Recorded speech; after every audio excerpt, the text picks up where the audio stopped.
পেঁপের মধ্যে কতটা গুণ, কতটা উপকারিতা আছে সবাই কমেন্টে বলে যাবেন। আজকে আমি চলে আসলাম মজার একটা রেসিপি নিয়ে, পেঁপে তরকারির রেসিপি।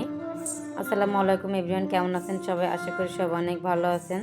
আমি এই পেঁপের রেসিপিটা করার জন্য আমি শুরুতে নিয়ে নিলাম হচ্ছে এখানে ডাউল। তো ডাউলটা আমি ভিজিয়ে রেখে দিব। এখন চলে আসছি আমি পেঁপে কাটার জন্য। আর এই পেঁপেটা হচ্ছে আপনাদের ভাইয়া বাজার থেকে কিনে নিয়ে আসছে। আমাদের বাড়ি ঘরে সেরকম কেউ থাকেন না, তাই সবজি চাষ করার মতো কোনো লোকজন নেই।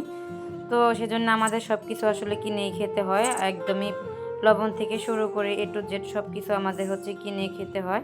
কোনো কিছুর আশা করা যায় না, আমাদের বাড়িঘর থেকে কোনো কিছু আসবে সেরকম কোনো আশা করা যায় না। তো আমি হচ্ছে পেঁপেটা সুন্দর করে কেটে ছিলে নিয়ে নিলাম। এখন হচ্ছে আমি এটা সুন্দর করে কেটে নিব।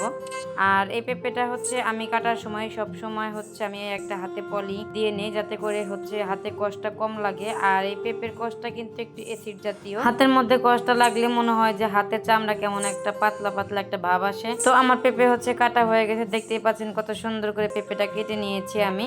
তো এখন হচ্ছে এই ডাউল আমি ভালো করে ধুয়ে পরিষ্কার করে নিয়েছি, তারপরে হচ্ছে পেঁপেও আমি ধুয়ে পরিষ্কার করে এখন হচ্ছে রাইস কুকারে বসিয়ে দিলাম সিদ্ধ হওয়ার জন্যে। আর অনেকেই বলবেন যে রাইস কুকারের পাতিল এমন কেন, আসলে এটা এই রাইস কুকারের পাতিল না, এটা হচ্ছে আরেকটা রাইস কুকারের পাতিল ছিল, তাই আমি সেটাতেই বসিয়ে দিয়েছি। এদিকে আমি হচ্ছে ফ্রিজ থেকে একটা মাছের পোটলা বের করে নিয়ে নিলাম, রুই মাছের পোটলা। আমি আজকে এই রুই মাছ দিয়েই রেসিপিটা করব। তো এদিকে হচ্ছে শুধুমাত্র পেঁপে রান্না করলেই তো আর হবে না, তার সাথে করব হচ্ছে এই পটল ভাজা। তো এই পটলগুলো একদমই কচি, একদমই টাটকা, খুবই ভালো লাগছে দেখতে, দেখতে পাচ্ছেন।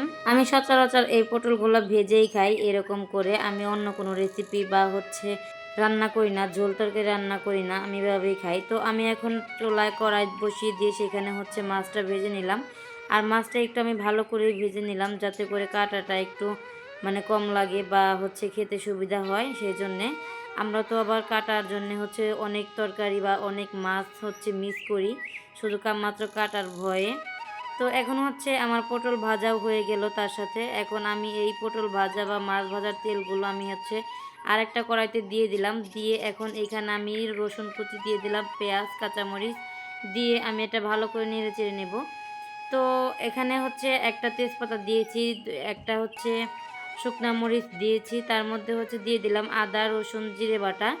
তারপরে দিয়ে দিলাম এখানে হচ্ছে লবণ, হলুদের গুঁড়া, মরিচের গুঁড়া, ধনিয়ার গুঁড়া দিয়ে এখন আমি হচ্ছে এই মশলাটা ভালো করে কষিয়ে সিদ্ধ করে রাখা ডাউল আর হচ্ছে পেঁপে দিয়ে দিলাম আমি এখন এইখানে, দিয়ে আমি ভালো করে নেড়ে চেড়ে নেব।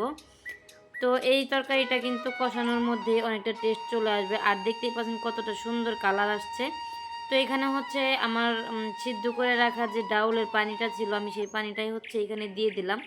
এক্সট্রা কোনো পানি ব্যবহার করলাম না, কারণ সেই পানিটাও গরম ছিল আর ডাউলের পানি ছিল, সেই জন্য আমি এখানে হচ্ছে দিয়ে দিলাম একটা শুকনো মরিচ, ভেজে রাখা মাছগুলো দিয়ে দিলাম। আপনারা আবার বলবেন যে মাত্র 3 টুকরা মাছ কেন, আমরা হচ্ছে ফ্যামিলির মেম্বারই হচ্ছে 3 জন, তাই আমরা 3 টুকরা মাছই এখানে দিয়ে দিলাম। আমি এক্সট্রা একটা কড়াই বসিয়ে দিলাম চুলার উপরে, তার মধ্যে দিয়ে দিলাম কিছুটা দারচিনি, এলাচ, কিছুটা জিরা দিয়ে দিলাম। দিয়ে এখন এটা হালকা টেলে নেব, এটা বেশি একটা ভাজা যাবে না। তারপর চুলায় আবার তরকারি কড়াইটা বসিয়ে দিলাম। এখন আমি চলে আসলাম জিরাটা বেটে নিতে।